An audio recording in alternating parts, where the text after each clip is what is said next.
अस्सलाम वालेकुम स्टूडेंट। इस लेक्चर में हम एक्सरसाइज 1.3 को कवर करेंगे। एक्सरसाइज को स्टार्ट करने से पहले हम कुछ बेसिक डेफिनेशंस के बारे में पढ़ते हैं। सबसे पहले आती है commutative law under additions. Commutative law under additions का मतलब होता है कि आपने दो मैट्रिक्स लेने हैं, ए बी, कोई भी मैट्रिक्स ले लें आप, उनको ऐड करना है ए प्लस बी, यानी कि ए को फर्स्ट रखना है, बी को बाद में रखना है, ठीक है। फिर बी को फर्स्ट रख के ए को सेकंड में रख के ऐड करना है। अगर इन दोनों का हो आंसर सेम आएगा तो इसे हम कहते हैं कि इसमें कॉम्यूटेटिव लॉ अंडर एडिशन क्या प्रॉपर्टी क्या करती है, होल्ड करती है। और ये हमेशा सेम आएंगे, ठीक है। ये इसमें जिस तरह की मर्जी मैट्रिक्स ले लें, ए प्लस बी और बी प्लस ए जो है वो हमेशा आंसर सेम आएंगे, ठीक है। यहाँ पर मैं डेफिनेशन भी रीड कर देता हूँ। कहता है if A and B are two matrices of same order. Same order इसलिए कहता है क्योंकि किसी भी दो मैट्रिक्स को ऐड करने से पहले ये प्रॉपर्टी चेक करनी है आपने कि क्या उनके ऑर्डर सेम है। अगर ऑर्डर सेम होंगे तो एडिशन होगी, अदरवाइज एडिशन नहीं हो सकती, ठीक है। तो इसलिए वो सेम ऑर्डर कहता है। तो then A plus B is equal to B plus A is called the commutative law under addition, ठीक है। कि यानी कि अगर ये चीज़ होल्ड कर जाएगी तो हम कह देंगे कि मैट्रिक्स के दरमियान commutative law under addition hold करती हैं। तो हम देखते हैं, कोई एक एग्जांपल ले लेते हैं। अब यहाँ पर ए मैट्रिक्स है 1 2 0 1 और बी मैट्रिक्स है 1 1 2 0। तो हम देखते हैं कि क्या ये होल्ड करती हैं। तो पहले लेफ्ट हैंड साइड मैंने यहाँ पर लिख लिया है, ठीक है, और राइट हैंड साइड इस तरफ सॉल्व करते हैं। लेफ्ट हैंड साइड में क्या है, ए प्लस बी, फर्स्ट क्या आएगा, ए की वैल्यू आ जाएगी, देखिए आप, और बी की वैल्यू। अब ऐड कैसे करने, अब मैट्रिक्स को ऐड करने का तरीका होता है कि जो इनके क्रॉसपॉन्डिंग एलिमेंट्स होते हैं वो कैसे देखने हैं आपने। अगर इस मैट्रिक्स को आप इसके ऊपर रख दो, क्या रख दो, इस मैट्रिक्स को उठा के इस मैट्रिक्स के ऊपर रख दो, तो आपने देखना है कि ये एलिमेंट किसके ऊपर आएगा, ये इसके ऊपर आएगा, ठीक है। सेकंड एलिमेंट इसके साथ, जीरो एलिमेंट टू के साथ, वन जीरो के साथ, यानी कि ये इसके क्रॉसपॉन्डिंग एलिमेंट कहते हैं इसे। यानी कि वन का क्रॉसपॉन्डिंग एलिमेंट क्या है, वन, टू का वन, ज़ीरो का टू और वन का ज़ीरो। तो जब हम दो मैट्रिक्स को ऐड या सब्ट्रैक्ट करते हैं तो इनके क्रॉसपॉन्डिंग एलिमेंट प्लस या सब्ट्रैक्ट होते हैं, ठीक है। तो वन का वन क्या हो जाएगा, ऐड, प्लस आ गया क्योंकि दरमियान। अब टू का क्रॉसपॉन्डिंग एलिमेंट क्या है, क्या, टू, ओके। अब ज़ीरो को क्या है, टू, ज़ीरो प्लस टू, तो वन का क्या है, ज़ीरो। अगर आपको क्रॉसपॉन्डिंग एलिमेंट का ना समझ आए तो आप सिंपल इसको उठाओ, पिक करो और इसके ऊपर रख दो, तो जो एलिमेंट जिसके ऊपर आएगा वो उसका क्रॉसपॉन्डिंग एलिमेंट होगा। जी, अब इसका रिजल्ट क्या आता है हमारे पास, one plus one two, two plus one three, zero plus two two और वन, ठीक है। अब left hand side a plus b का जवाब है 2 3 2 1। अब हम चेक करते हैं कि राइट हैंड साइड का क्या जवाब आता है, ठीक है। तो राइट हैंड साइड में भी देखते हैं। अभी मैंने बताया कि क्रॉसपॉन्डिंग एलिमेंट्स जो आपने ऐड कर लेना, वन का वन होता है, वन का टू है, इस टू का ज़ीरो है और इस ज़ीरो का ज़ीरो प्लस वन है, ठीक हो गया। तो यहाँ पर आप इसका रिजल्ट निकालिए, वन प्लस वन टू और ये क्या हो जाएगा थ्री और ये क्या आ जाएगा टू प्लस वन, ठीक हो गया। अगर आप दोनों का जवाब को देखेंगे दोनों के सेम है तो इसका मतलब है कि commutative law under addition hold करती है मैट्रिसेस में, ठीक है। आप किसी तरह के मैट्रिक्स ले लें तो उसमें हमेशा a plus B is equal to B plus a, तो इसे कहते हैं कॉम्यूटेटिव लॉ ऑफ एडिशंस, ठीक है। अब देखते हैं एसोसिएटिव लॉ क्या लिखा हुआ है, associative law under addition. Under addition इसलिए लिख रहा है क्योंकि अंडर मल्टीप्लिकेशन अलग होते हैं, वो बाद में देखेंगे जब उसकी एक्सरसाइज आएगी। फिलहाल हम अंडर एडिशन चेक कर रहे हैं। तो एसोसिएटिव लॉ क्या होता है, कहता है if A B C are the three matrices of same order, same order क्योंकि ऐड करने के लिए आपको तीनों का ऑर्डर सेम होना ज़रूरी है। तो देन ये अगर प्रॉपर्टी होल्ड कर जाए आपके मैट्रिसेस के दरमियान तो हम कह देते हैं कि is called the associative law under additions. तो इसको होल्ड करवाने के लिए भी मैंने एक एग्जांपल लिए, मैंने यहाँ पर तीन मैट्रिसेस ले लिए। अब चेक करते हैं कि इसमें इन तीनों पर ये होल्ड करती है कि प्रॉपर्टी के नहीं। तो यहाँ पर मैं लेफ्ट हैंड साइड ले लेता हूँ, सॉल्व करता हूँ। क्या आती है, ए प्लस बी ब्रैकेट प्लस सी, ठीक है। और इस तरफ राइट हैंड साइड ले लेते हैं, ए प्लस बी प्लस सी। अगर आप कॉम्पिटिटिव लॉ में देखो वहाँ पर क्या होता था कि हम एलिमेंट को इंटरचेंज कर देते हैं, यानी कि a plus B is equal to B plus a. लेकिन यहाँ पर अगर आप देखो तो यहाँ पर a plus b plus c, a plus b plus c, यहाँ पर ब्रैकेट चेंज होती है एसोसिएटिव प्रॉपर्टी में, ठीक है। एसोसिएटिव लॉ में ब्रैकेट चेंज होती है, एलिमेंट इंटरचेंज नहीं होते। चलिए देखते हैं कि क्या ये वाकई होल्ड करती हैं। तो आप किसी तरह की भी मैट्रिक्स लेंगे ये होल्ड करेगी लाजमी, ठीक है। तो यहाँ पर इसी स्ट्रक्चर को मैं फॉलो करूँगा। सबसे पहले यहाँ पर ब्रैकेट है, ठीक है, फिर उसके बाद a की वैल्यू पुट करेंगे, फिर प्लस, फिर b की वैल्यू, और फिर ब्रैकेट क्लोज प्लस फिर c की वैल्यू, ठीक है। तो यहाँ पर मैं c की वैल्यू पुट करता हूँ 1 2 3 4। a की वैल्यू सबसे पहले 1 2 0 1 1 1 2 0, ठीक है। अब इसको सॉल्व करके देखते हैं कि क्या इसका रिजल्ट और इसका रिजल्ट सेम आता है। तो यहाँ पर सबसे पहले किसको सॉल्व करते हैं, आपने जैसे कि छोटी क्लासों में सीखा होगा कि सबसे पहले ब्रैकेट को सॉल्व करते हैं। तो यहाँ पर ब्रैकेट को सॉल्व करते हैं जी। तो इन दोनों को ऐड करने के लिए 1 की क्रॉसपॉन्डिंग एंट्रीज 1 होती है, 2 की 1, और 0 की 2, और 1 की 0।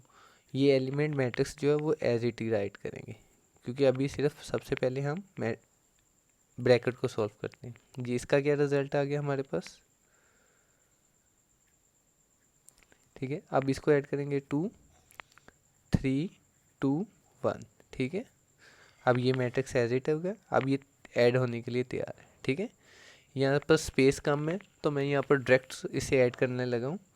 तो आप मेरी हेल्प करें, कैसे ऐड करेंगे कि 2 का क्रॉसपॉन्डिंग क्या होता है 1, तो 2 प्लस 1 क्या हो जाएगा 3 आ जाएगा, ठीक है।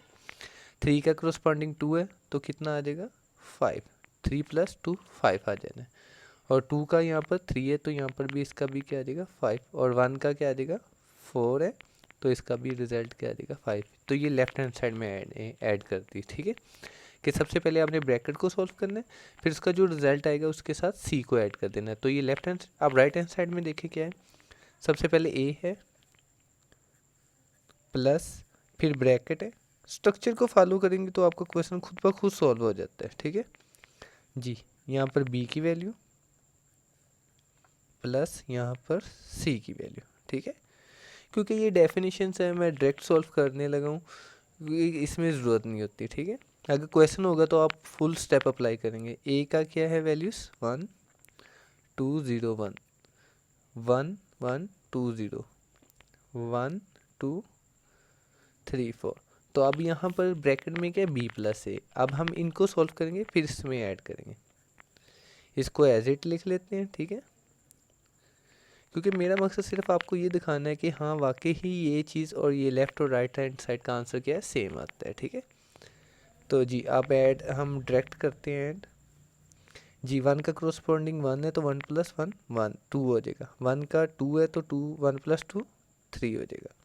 यहाँ पर 2 का क्रॉसपॉन्डिंग 3 है तो 2 प्लस 3 कितना हो जाएगा 5। 0 का 4 है तो 0 प्लस 4 4 हो जाएगा, ठीक है। अब इनको मज़ीद आप ऐड करें, ब्रैकेट सॉल्व होगी। अब 1 का क्रॉसपॉन्डिंग 2 है तो इनका ऐड हो क्या हो जाएगा 3, और 2 का 3 है तो यहाँ पर 5 आ जाएगा। 0 का 5 है तो 0 प्लस 5 5, 1 का 4 है तो 0 प्लस 4। अब अगर आप दोनों के आंसर को एनालिसिस करें तो ये दोनों सेम है, ठीक है। तो ये एसोसिएटिव लॉ ऑफ एडिशंस भी कह सकते हैं या अंडर एडिशंस भी कह सकते हैं। आगे देखते हैं नेक्स्ट हमारे पास क्या है। अब यहाँ पर additive identity of a matrix. वैसे तो अगर नंबर के लिहाज से आइडेंटिटी एलिमेंट देखें ना तो वो ऐसा एलिमेंट होता है जिसको एलिमेंट में ऐड करने से उस एलिमेंट में कोई तब्दीली ना है। मसलन के 5 नंबर है, मैं पहले नंबरों की बात करता हूँ। यहाँ पर मैंने 5 है, ठीक है। आप 5 में कोई ऐसा एलिमेंट ऐड करो जिससे इस नंबर में तब्दीली ना आए, तो ज़ाहिर बात है वो 0 ही है, ठीक है। 0 इसमें ऐड करोगे तो क्या है कोई तब्दीली नहीं आती, ठीक है। यानी कि 0 एक एडिटिव आइडेंटिटी एलिमेंट होता है नंबर के लिहाज से। ये है मैट्रिक्स। अब हमने ढूंढना है कि मैट्रिक्स में कौन सा नंबर होगा जिसको मैट्रिक्स में ऐड करने से उस मैट्रिक्स में तब्दीली ना आए। तो दोबारा मैं बता देता हूँ कि पहले मैंने नंबर के हिसाब से देखा कि 6 में कोई ऐसा नंबर ऐड करो जो कि 6 को तब्दील ना करे, तो वो 6 0 है। तो यानी कि 0 को हम कहते हैं एडिटिव आइडेंटिटी ऑफ नंबर, यानी कि नंबरों के लिहाज से, इंटीजर्स के लिहाज से, रियल नंबर के लिहाज से। लेकिन हमने अब मैट्रिक्स के हिसाब से देखना, मैट्रिक्स के हिसाब से देखना है तो हमें कोई मैट्रिक्स ढूंढना पड़ेगा, ऐसा मैट्रिक्स जिसको दूसरे मैट्रिक्स में ऐड करने से मैट्रिक्स में तब्दीली ना आए। तो कहता है if A and B are two matrix of same order, a plus B is equal to a, मतलब कि बी एक ऐसा मैट्रिक्स है जिसको ए में ऐड करने से कोई ए में कोई तब्दीली नहीं आई। सिमिलरली इंटरचेंज करके आपने देखना है बी को पहले और ए को सेकंड, बी प्लस ए, तो इसका रिजल्ट भी ए आएगा। तो देन मैट्रिक्स बी, ये जो बी है, क्योंकि मैंने ए में ऐड किया था तो ए में कोई तब्दीलियाँ नहीं आई, यानी कि रिजल्ट ए ही आ गया। तो कह सकते हैं कि then B is the additive identity of matrix. ये तो डेफिनेशन होगी। असल में अब यहाँ से काम शुरू हो रहा है। फॉर एनी मैट्रिक्स ए, अब कोई भी आप मैट्रिक्स ले लें ए, और ज़ीरो मैट्रिक्स ज़ीरो, आपको पता है कि ज़ीरो मैट्रिक्स क्या होता है, जिसका हर एलिमेंट क्या होता है, ज़ीरो होता है, ऑफ सेम ऑर्डर।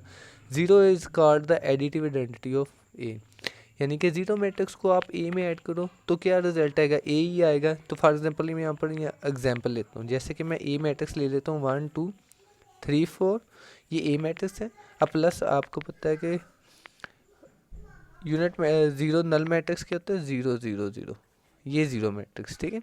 अब इनको ऐड करो तो क्या रिजल्ट आएगा आपका, 1 प्लस 0 1, 2 प्लस 0 2 3 4, यानी कि मैंने ए प्लस ज़ीरो किया, दोबारा ए ही आ गया। यानी कि ज़ीरो एक ऐसा मैट्रिक्स है जिसे हम एडिटिव आइडेंटिटी मैट्रिक्स कहते हैं, क्योंकि हम इसको किसी भी मैट्रिक्स में ऐड करेंगे तो उस मैट्रिक्स में तब्दीली नहीं आती। तो आज से आपने याद रख लेना है कि matrix additive identity of a matrix क्या होता है, नल मैट्रिक्स को additive identity of a matrix कहते हैं, ठीक है। ये डेफिनेशन समझ आ गई आपको जी। अब नेक्स्ट देखिए कि additive inverse of a matrix क्या होता है। पहले मैं बताता हूँ कि नंबर का एडिटिव इनवर्स कैसे फाइंड करते हैं। असल में नंबर का एडिटिव इनवर्स कैसे फाइंड करते हैं, अगर मैं कहता हूँ कि 5 का एडिटिव इनवर्स क्या होता है, तो वो आपने याद रखना है, वो -5 होता है। क्या होता है, यानी कि जस्ट आपने अलामा चेंज करना है। अगर मैं 5 का पूछता हूँ तो आपने -5 बोलना है, अगर मैं -6 का एडिटिव इनवर्स पूछता हूँ तो आपने +6 बताना है, क्योंकि इनको ऐड करने से रिजल्ट क्या आना चाहिए, 0 आना चाहिए। क्या आना चाहिए, 0।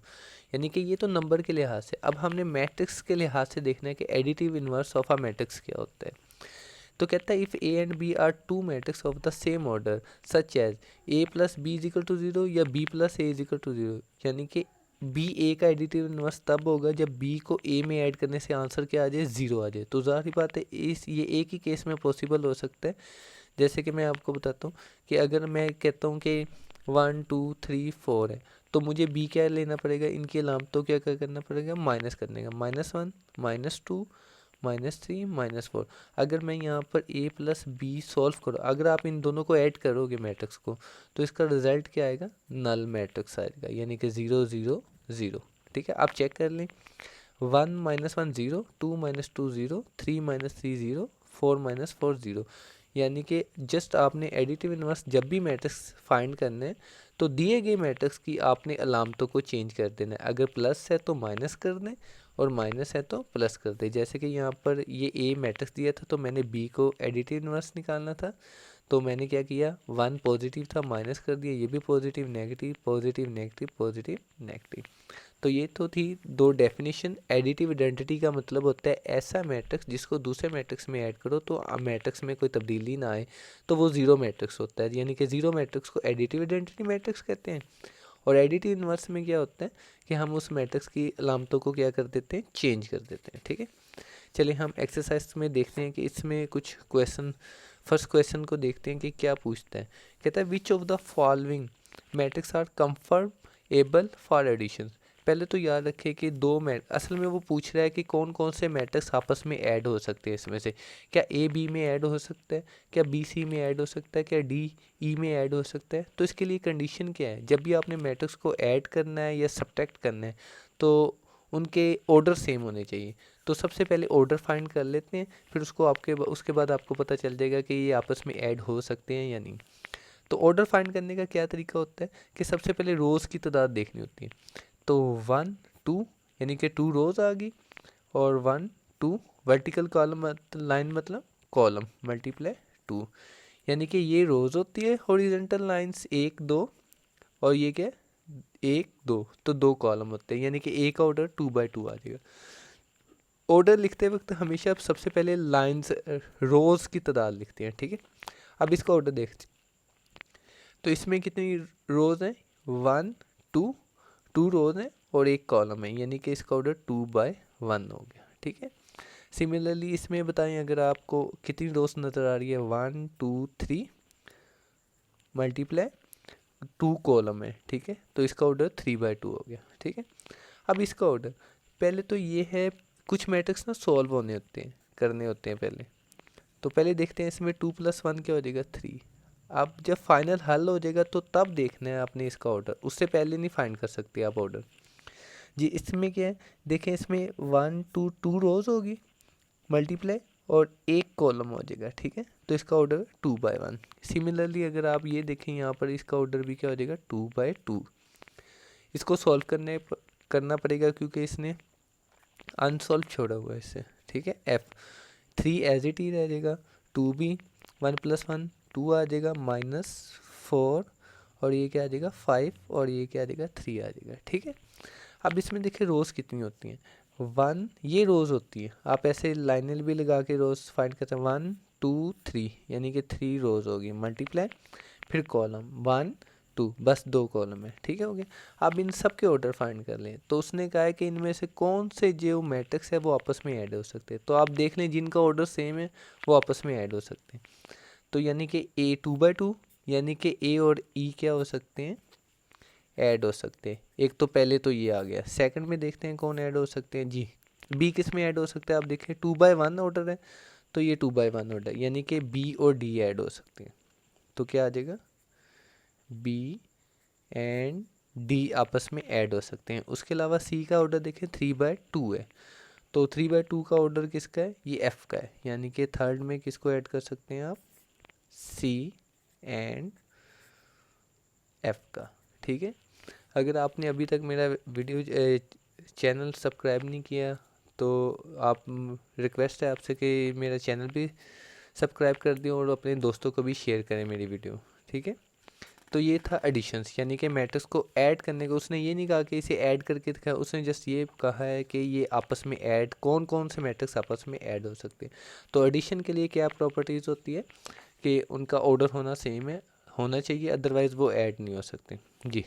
अब नेक्स्ट क्वेश्चन क्या कहते हैं, find the additive inverse. Additive inverse मैंने अभी डेफिनेशन भी बताई है कि एडिटिव इन्वर्स का मतलब होता है जो मैट्रिक्स होता है उसकी अलामतों को जस्ट आप चेंज कर दो। तो यहाँ पर ABCDEF है, सारे क्वेश्चन नहीं कर सकता क्योंकि मेरे पास स्पेस कम है, तो मैं 1 बाय 1 कुछ कुछ कर देता हूँ। जैसे कि F है तो मैंने इसका क्या निकालना है, एडिटिव इन्वर्स, ठीक है।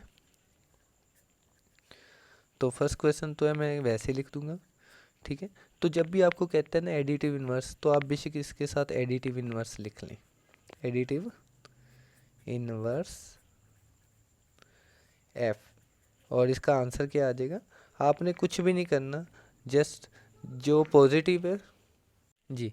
अब देखें कि F का एडिटिव इन्वर्स क्या करना, F मैंने क्वेश्चन लिखा, फिर उसके बाद लिखा कि एडिटिव इन्वर्स F, तो आपने क्या करना है, जो एलिमेंट पॉजिटिव है उसे नेगेटिव कर देना है और जो नेगेटिव है उसे पॉजिटिव कर देना है, एक स्टेप में जवाब आता है। अब अगर आप देखें 3 स्क्वायर रूट ये पॉजिटिव है तो मैं क्या कर देता हूँ, इसे नेगेटिव कर देता हूँ, ठीक है।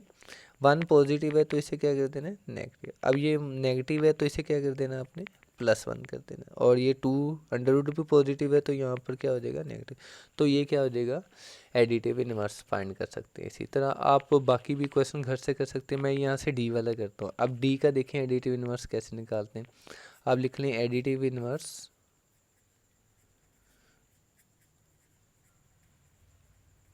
D, ठीक है। अब D का आप मेरा साथ दें कि कैसे हम D का निकाल सकते हैं। क्या एडिटिव इन्वर्स में क्या करना होता है, जस्ट आपने कुछ भी नहीं करना, आपने बस अलामतें चेंज करनी है, जो पॉजिटिव है वो नेगेटिव कर दें और जो नेगेटिव है वो पॉजिटिव। अब D का फर्स्ट एलिमेंट देखें पॉजिटिव है तो मैं इसे क्या कर देता हूँ, नेगेटिव कर देता हूँ। C की कोई अलामत नहीं होती है, ना तो पॉजिटिव होता है ना तो नेगेटिव होता है, इसे एज इट ही लिख देना है, ठीक हो गया। नेक्स्ट ये -3 है तो हमने क्या लिख देना है, 3, क्योंकि पॉजिटिव हम लिखते नहीं है, ठीक है। ये भी -2 है तो ये भी क्या हो जाएगा, पॉजिटिव। ये सिंबल ना लिखा हो इसका मतलब यही होता है कि एलिमेंट पॉजिटिव का है। अब ये पॉजिटिव 2 है तो इसे क्या लिख देना, -2, और ये 1 पॉजिटिव है तो ये क्या आ जाएगा, -1। तो ये एडिटिव इन्वर्स निकालने का तरीका है। बाकी आप क्वेश्चन घर से करने हैं आपने, आपके लिए होमवर्क है, ठीक है। अब नेक्स्ट देखते हैं क्या है हमारे पास जी। अब क्या कहते हैं हमारे पास क्वेश्चन नंबर 3 में कहता है कि हमारे पास ए मैट्रिक्स है, बी मैट्रिक्स है, सी है, डी है, देन फाइंड। हमारे पास 4 मैट्रिक्स दे दी गई है ए बी सी डी, और हमें कहता है कि ये चीज़ फाइंड करो। तो ये तो बहुत आसान से हैं। यहाँ तक अगर आप देखो, यहाँ तक first second third and four ये ऐड करने हैं हमने, ठीक है। और यहाँ से लेकर यहाँ तक अगर आप देखो तो ये 2a का मतलब होता है कि 2a से मल्टीप्लाई करेगा, ठीक है। -1b का मतलब होता है कि -1b से मल्टीप्लाई करेगा। -2 का मतलब होता है कि -2c से, इसी तरह 3d से और 3c से। तो मैं एक एडिशन वाला कर देता हूँ ऊपर से, और एक ये मल्टीप्लाई वाला कर देता हूँ, ठीक है। तो सबसे पहले ऐड वाला कौन सा करते हैं जी? डी वाला करें, चलें डी वाला करते हैं। हम यहाँ पर ना लाइनें बना लेते हैं 3, ताकि ये 3 क्वेश्चन सॉल्व कर सकूँ मैं। तो सबसे पहले क्या क्वेश्चन है डी, आपने क्या लिखना है, ये पूरे स्टेप से मैं क्वेश्चन करूँगा ताकि आपको कोई मसला ना हो। 1 0 2 0 1, ठीक है। अब वो कहता है डी प्लस इस मैट्रिक्स हो, डी तो कोई मैट्रिक्स होना चाहिए जिसकी वैल्यू पुट करनी है, फिर ही तो वो मैट्रिक्स में ऐड होगा। तो यहाँ पर डी की वैल्यू दी गई है, ठीक है। ये वाली डी की वैल्यू आपने क्या करनी है, यहाँ पर पुट कर देनी है, ठीक है। तो यहाँ पर डी की वैल्यू पुट करने लगे हम जी, प्लस ये एज इट ही लिखनी है आपने 0 1 0 2 0 1 जी। डी की वैल्यू क्या है 1 2 3 -1 0 2, ठीक है। कुछ भी नहीं किया, जस्ट आपने क्वेश्चन लिखा है डी प्लस मैट्रिक्स दिस, उसके बाद डी की क्या कर देनी, वैल्यू पुट कर देनी, और ये मैट्रिक्स एज इट है। अब आपको ऐड करने के लिए क्या करना है कि आपको 1 का क्रोस्पॉन्डिंग एलिमेंट क्या है 0 है, 2 का क्रोस्पॉन्डिंग 1 है, 3 का 0 है, -1 का 2 है, 0 का 0 है, 2 का 1 है। यानी अगर आपको नहीं समझ आ रही कि क्रोस्पॉन्डिंग एलिमेंट कैसे फाइंड करने, तो जस्ट आप इसको एलिमेंट को उठाएं और इस एलिमेंट के ऊपर रख दें, तो जो एलिमेंट जिसके ऊपर आएगा वो उसका क्रोस्पॉन्डिंग एलिमेंट होगा जी। अब आप इसको ऐड कर लेते हैं जी। 1 + 0, ठीक है, 2 + 1, 3 + 0, उसके बाद -1 + 2, 0 + 0, 2 + 1, ठीक हो गया। अब इसका फाइनल रिजल्ट बता दें आप क्या होगा। 1 + 0 1, ये क्या हो जाएगा 3 3 1 0 3। तो ये मैंने क्वेश्चन एक सॉल्व कर दिया, डी पार्ट इसका, फोर्थ वाला पार्ट, ठीक है। सिमिलरली आप बाकी भी ऐसे ही कर सकते हैं, इसमें कोई मुश्किल नहीं है। अगर आपको कोई क्वेश्चन मुश्किल लग रहा हो तो आप मुझसे शेयर कर सकते हैं, मैं दोबारा उस क्वेश्चन को वीडियो के ज़रिए आपको समझा दूंगा, ठीक है। अब यहाँ पर देखिए ये 2 +3 सी, तो इनमें से मैं पॉजिटिव वाला एक कर देता हूँ, एक नेगेटिव वाला कर देता हूँ, ठीक है। तो यहाँ पर मैं 3D कर देता हूँ, 3C करते हैं, चलें इस पर। तो जब भी कोई एलिमेंट सी के किसी मैट्रिक्स के साथ जुड़ा हो, यानी कि कनेक्टेड हो, इसका मतलब होता है कि वो उससे मल्टीप्लाई करना है। तो कुछ भी नहीं करना, जस्ट आपने 3 तो एक नंबर होता है, तो ये तो कुछ नहीं हो सकता, सी की वैल्यू जो है आपने पुट कर देनी है जी। सी की वैल्यू क्या है 1 -1 2, ठीक है। तो 3 ने इसके हर एलिमेंट से मल्टीप्लाई करना है आपने, क्या करना है हर एलिमेंट, इसमें 3 है तो तीनों से मल्टीप्लाई करना है। 3 × 1, 3 × -1 और 3 × 2, ठीक हो गया। तो आप इसको मल्टीप्लाई कर दें तो क्या आ जाएगा 3 1 ज़ा 3 आ जाएगा, 3 -1 ज़ा -3 आ जाएगा, 3 2 ज़ा 6 आ जाएगा। तो ये क्या हो जाएगा क्वेश्चन 3C फाइंड कर लिया, ठीक है। सिमिलरली मैं एक माइनस वाला कर लेता हूँ, -2C -2C, कुछ भी नहीं करना, आप -2 वैसे ही रह जाने, और C की वैल्यू आपने क्या कर देनी है पुट कर देनी, 1 -1 -2, ठीक हो गया जी। ये -2C, तो -2 लिखा और C की वैल्यू क्या कर दी आपने पुट कर दी। अब -2 को आपने सबसे मल्टीप्लाई कर देना, तो -2 × 1 -2 × -1 और -2 × -2, ठीक है। अब आपने इसको क्या कर देना है, मल्टीप्लाई कर देना है। तो ये आंसर -2 × 1 -2, ये +2 और ये क्या आ जाएगा +4। ये आसान से क्वेश्चन है, आपको फिर भी अगर किसी चीज़ की समझ ना आए तो मैं हाजिर हूँ जी। नेक्स्ट देखते हैं अगला। नेक्स्ट क्वेश्चन क्या है, 3 क्वेश्चन हो गए एक्सरसाइज 1.3 के जी। ये क्वेश्चन आपने पहले भी किए, जैसे कि मैंने अभी एग्जाम्पल में समझाया था एसोसिएटिव लॉ, ठीक है। तो ये इतने से क्वेश्चंस है, 6 क्वेश्चंस है, ठीक है। इसमें से मैं 2 को क्वेश्चंस को सॉल्व करते हैं ताकि आपको सॉल्व करना है जी, ठीक है। तो आपको कौन से मुश्किल लग रहे हैं, आप देखते हैं कि कौन से चले। मैं एक नेगेटिव वाला कर देता हूँ, ठीक है, और एक ये वाला कर देता हूँ, ठीक है। 2 क्वेश्चन कर देता हूँ जी। पहले क्वेश्चन देखते हैं क्या है, सेकंड वाला 1 0 0 1, उसके बाद ब्रैकेट है, ठीक है। आपको पता है कि ब्रैकेट को पहले सॉल्व करते हैं आप जी। 0 2 3 0 -1 1 1 0, ठीक है। ये क्वेश्चन लिख लिया। अब सबसे पहले ब्रैकेट में तो देखते हैं कि ब्रैकेट में 2 मैट्रिक्स क्या माइनस कर रहे हैं, तो हम इसको माइनस कर देते हैं। तो क्रॉसपॉन्डिंग एलिमेंट को आपने माइनस करना है बस, और कुछ भी नहीं करना जी। 0 -1, ठीक है। 2 -1, ओके हो गया। 3 -1, 0 -0, ओके। ये क्वेश्चन सेकंड स्टेप हो गया जी। नेक्स्ट देखिए आप क्या करना है आपने, 1 0 ये एज इट लिखेंगे जब तक कि ये ब्रैकेट वाला मैट्रिक्स सॉल्व ना हो जाए दोनों। तो ये क्या आ जाएगा, 0 -1 -1 आएगा, और 2 -1 1, और ये 2 और ये 0, ठीक है। यानी कि ब्रैकेट वाली 2 मैट्रिक्स सॉल्व होकर ये मैट्रिक्स आ गया। अब आप इन दोनों को सॉल्व करेंगे, तो इन दोनों को सॉल्व करने कैसे करने, आप इन दोनों को प्लस करने जी। 1 का क्रॉसपॉन्डिंग -1, याद रखिए कि अगर दरमियान में प्लस आते हैं ना तो हम लिखेंगे 1 + -1। तो आपने याद रखना है कि प्लस जब -1 से ज़रब करेगा तो -1 नहीं आएगा, तो हम डायरेक्ट लिखेंगे -1, ठीक है। 1 -1, 0 + 1, 0 + 2 और 1 + 0, कि हमने उनके क्रॉसपॉन्डिंग एलिमेंट को क्या कर दिया, प्लस कर दिया। असल में इन अलामतों को क्या करते हैं, ज़रब करते हैं, ठीक है। 0 माइनस प्लस माइनस माइनस होता है, इसलिए माइनस आ गया। तो इसका फाइनल रिजल्ट क्या आ जाएगा आपके पास, 0 आ जाएगा, और ये 1 2 और 1, ठीक है। ये एक क्वेश्चन पार्ट नंबर 2 क्या हो गया, सॉल्व हो गया, ठीक है। आगे देखते हैं। अब क्वेश्चन नंबर 5 करते हैं, ठीक है। इसका 5th पार्ट करते हैं। इसी तरह ये फर्स्ट आपने पहले क्वेश्चन लिखना होता है, इससे सेकंड स्टेप में करने लगा हूँ जी। देखें आप क्रॉसपॉन्डिंग एलिमेंट्स, ठीक है। अब देखें इसको इसके ऊपर रखें तो 1 का क्रॉसपॉन्डिंग क्या आता है, 1 2 का 0 3 का -2, ठीक है। इस तरह आप क्वेश्चन कर सकते हैं। चलिए आप देखते हैं 1 + 1 2 + 0 3 +। अब यहाँ पर याद रखें कि अगर दरमियान में प्लस हो तो इस मैट्रिक्स के जिस तरह की अलामतें होंगी वो एज इट ही कनेक्ट कर देना आपने उसके क्रॉसपॉन्डिंग। जैसे कि ये देखें इसका प्लस था तो मैंने 1+ लिख दिया। प्लस से अंदर वाली अलामतें चेंज नहीं होती, अगर माइनस होगा तो फिर अलामतें चेंज होती हैं। तो प्लस है तो ये देखिए 3 है, 3। अब देखें यहाँ पर -2 है, लेकिन ये प्लस जो है इसकी अलामत को चेंज नहीं करेगा। अगर यहाँ पर माइनस होता तो ये माइनस माइनस क्या हो जाता, प्लस हो जाता। लेकिन फ़िलहाल यहाँ पर प्लस है तो प्लस माइनस को चेंज नहीं करेगा, यहाँ पर -2 ही रह जाएगा।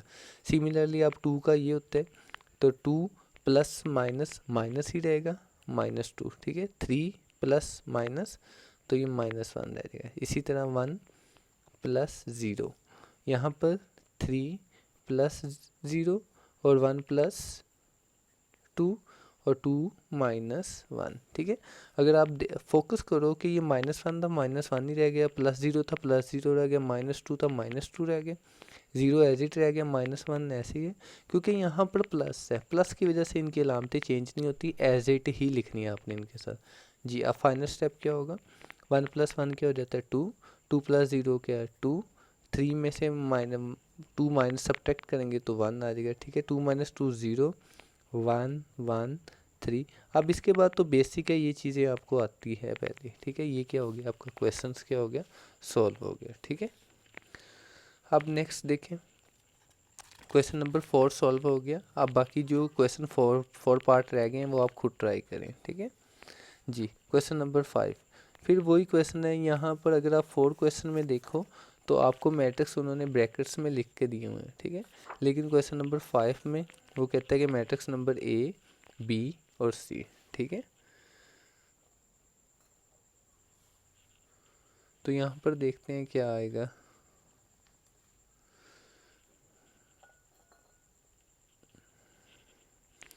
अब ए, बी और सी, ठीक है। अब इसमें देखने ये डिफरेंट क्वेश्चन 10 क्वेश्चन दिए उन्होंने क्या पहले क्वेश्चन में आपने क्या वेरीफाई करना है कि ए प्लस सी और सी प्लस ए ये क्या आएंगे, दोनों सेम आएंगे। डेफिनेटली आप लेफ्ट हैंड साइड लेके पहले ए प्लस सी को ऐड कर देना, फिर राइट हैंड साइड लेके सी प्लस ए को लेंगे, इनका जवाब सेम ही आएगा हमेशा, ठीक है। सिमिलरली क्वेश्चन नंबर 2 में भी ऐसे ए प्लस बी और बी प्लस ए, बी प्लस सी, सी प्लस, ये क्वेश्चन तो आसान से हैं, ठीक है। इसमें 4th क्वेश्चन में पहले आपने ब्रैकेट वाले को ऐड करना है फिर ए को ऐड करना है। इसमें क्या करना है आपने, हाँ इसमें देख लें आप, अगर कभी एलिमेंट मैट्रिक्स से मल्टीप्लाई कर रहा होगा उसमें ब्रैकेट ना हो तो सबसे पहले 2 को मल्टीप्लाई करना है ए के साथ, उसके बाद जो आंसर आएगा उसको बी से ऐड करना है, ठीक है। अब यहाँ पर देखें इसमें ब्रैकेट में आपने पहले सी माइनस बी को सब्ट्रैक्ट करना है फिर ए में ऐड करना है, तो ये लेफ्ट हैंड साइड हो जाएगी। सिमिलरली इसमें आपने ए माइनस बी को ब्रैकेट को सॉल्व करना है और फिर सी में ऐड कर देना, तो ये राइट हैंड, इन दोनों का आंसर क्या आएगा, सेम आ जाएगा, ठीक है। ये आपको आप कर लोगे सॉल्व, किए ईजी से क्वेश्चन है, ठीक है। सिमिलरली यहाँ पर भी ऐसे ही है, तो आपने सी माइनस बी को सॉल्व करना है, उसके बाद ए में से ए को उसमें से सब्ट्रैक्ट कर देना है, यानी कि पहले ब्रैकेट को सॉल्व करना है फिर बाहर वाली साइड को सॉल्व करना है। ये मैट्रिक्स भी ऐसे ही है कि पहले बी माइनस सी को सॉल्व करना है और फिर ए में ऐड कर देना, और इधर ए माइनस सी को सॉल्व करना है और फिर बी में ऐसे सॉल्व कर देना, ठीक है। अब आप इस काबिल हो गए हो कि आप मैट्रिक्स को ऐड कर सकते हो, सॉल्व कर सकते हो, ठीक है। यहाँ पर इस मैट्रिक्स को मैं एक क्वेश्चन में करता हूँ 10 वाला, ताकि आपको थोड़ा सा हो जाए कि किस चीज़ को आपने पहले सॉल्व करना है। तो यहाँ पर लाइन लगा लेते हैं। तो इसकी ये लेफ्ट हैंड साइड है, तो लेफ्ट हैंड साइड में इस तरफ लिख लेते हैं 2a प्लस 2b, ठीक है। और राइट हैंड साइड को इस तरफ लिख लेते हैं, तो ये कहता है 2a प्लस b। हमेशा आपको पता है कि जब भी किसी चीज़ को सॉल्व करते हैं तो सबसे पहले ब्रैकेट को सॉल्व करते हैं, ठीक है। तो हम इस स्केच को फॉलो करेंगे। सबसे पहले 2 है, उसके बाद आपने देखा कि ब्रैकेट है, उसके बाद ए की वैल्यू है। ए की वैल्यू क्या है हमारे पास, यहाँ पर 1 2 3 2 3 1 1 -1 0, ये तो आ गई ए की वैल्यू, ठीक है। फिर आगे क्या है, प्लस है, तो यहाँ पर पॉजिटिव लगाता हूँ। उसके बाद क्या आ जाएगा, बी की वैल्यू और ब्रैकेट 1। अब बी की वैल्यू है 1 -1 1 2 -2 2 3 1 3, ठीक हो गया। अब सबसे पहले किसको सॉल्व करना है, ब्रैकेट को सॉल्व करना है, ठीक है। तो हम इसको सॉल्व करते हैं जी। अब आपको पता है 1 का कोरस्पॉन्डिंग 1 है, तो 1 + 1, 2 का -1 ही आएगा, क्यों, क्योंकि दरमियान में प्लस है, प्लस माइनस माइनस ही रहता है। इसी तरह 3 + 1, नेक्स्ट आगे क्या है 2 + 2 2 3 -2 1 + 2 1 + 3 -1 + 1 0 + 3। अब क्या है, इन्हें ऐड कर लेते हैं हम, ठीक है जी। ये 2 आ जाएगा, ये 1 4 4 1 3 आ जाएगा 4, ये 0 आ जाएगा और ये 3 आ जाएगा। ये बाकी बेसिक रूल्स है, ये आपको आने चाहिए। अब इसको 2 को हर एलिमेंट से मल्टीप्लाई कर देना है, क्या कर देना, हर एलिमेंट से। आप डायरेक्ट भी मल्टीप्लाई कर सकते हो, ठीक है। 2 नंबर का क्वेश्चन है तो इसके लिए हम ज़्यादा एक्स्ट्रा टाइम नहीं स्पेंड करेंगे इसके ऊपर। तो 2 कितना हो जाएगा, 4 2 1 2 8 8 2 6 806, ठीक है। तो ये होगी राइट हैंड साइड सॉल्व। बस आपने ये सीखना होता है, आपको प्लस भी आ गई है, मल्टीप्लिकेशन भी आ गई है, तो बस आपने ये सीखना होता है कि क्या चीज़ पहले सॉल्व करनी है। तो सबसे पहले ब्रैकेट को सॉल्व किया जाता है, उसके बाद बाहर वाली चीज़ों को। तो राइट हैंड साइड में आप देखो कि यहाँ पर कोई ब्रैकेट नहीं है, तो सबसे पहले हम यहाँ पर मल्टीप्लाई करेंगे, फिर उसके बाद इनको ऐड करेंगे, ठीक है। तो यहाँ पर 1 2 3 मैट्रिक्स ए की वैल्यू पुट कर देनी है आपने, 1 -1 0, ठीक हो गया। 2 ये ए की वैल्यू ऊपर लिखी हुई है, ठीक है। यहाँ पर आपको अगर आपको नज़र नहीं आ रही तो आप क्वेश्चंस में भी कर सकते हैं बुक में, ठीक है। आगे क्या है, क्वेश्चन नंबर बी की वैल्यू जो है वो 1 -1 1 2 -2 2 3 1 3। अब इसमें कोई ब्रैकेट नहीं है, तो इसमें अगर ब्रैकेट नहीं है तो 2 को आपने ए से मल्टीप्लाई करना है, 2 को बी, इनका जो आंसर आएगा उन्हें ऐड करना है अपने, ठीक है। तो इसको देखते हैं हम क्या आता है, प्लस जी 2 को मल्टीप्लाई कर दो, 2 4 6 4 6 2 2 -2 0, ठीक है। अब इस 2 को मल्टीप्लाई करते रहे, 2 -2 2 4 -4 4 6 2 6, डन हो गया। तो यहाँ पर ए 2 को मल्टीप्लाई कर दिया, बी को, अब इनको ऐड कर लेना है। तो अब मैं इसको डायरेक्ट फाइनल ऐड कर रहा हूँ क्योंकि मेरे पास स्पेस नहीं है पेज में। तो 2 + 2 कितना हो जाएगा, 4 4 -2 कितना हो जाएगा, 2, ठीक है। 6 + 2 कितना हो जाएगा, 8, ठीक है। 4 + 4 कितना हो जाएगा, 8 हो जाएगा। अब 6 - 4 कितना हो जाएगा, 2 2 + 4 कितना, 6 2 + 6 कितना हो जाएगा, 8 -2 + 2 0 हो जाएगा, 0 + 6 कितना हो जाएगा, 6। अब अगर आप यहाँ पर ये फाइनल रिजल्ट और इस फाइनल रिजल्ट को देखें तो ये दोनों सेम है, यानी कि आपने बस यही लिखना है, आगे लिख देना है कि left hand side = right hand side, ठीक हो गया। तो ये तो था क्वेश्चन नंबर 5। अगर फिर भी कोई मसला हो तो मैं हाजिर हूँ, ठीक है। और अगर आपको वीडियो लेक्चर अच्छा लग रहा है तो आप मेरी वीडियोस को शेयर करिए अपने दोस्तों के साथ, जो कि ट्यूशन्स के लिए की फ़ी पे नहीं कर सकते, वो ऑनलाइन में से सीख सकते हैं, ठीक है। अब ये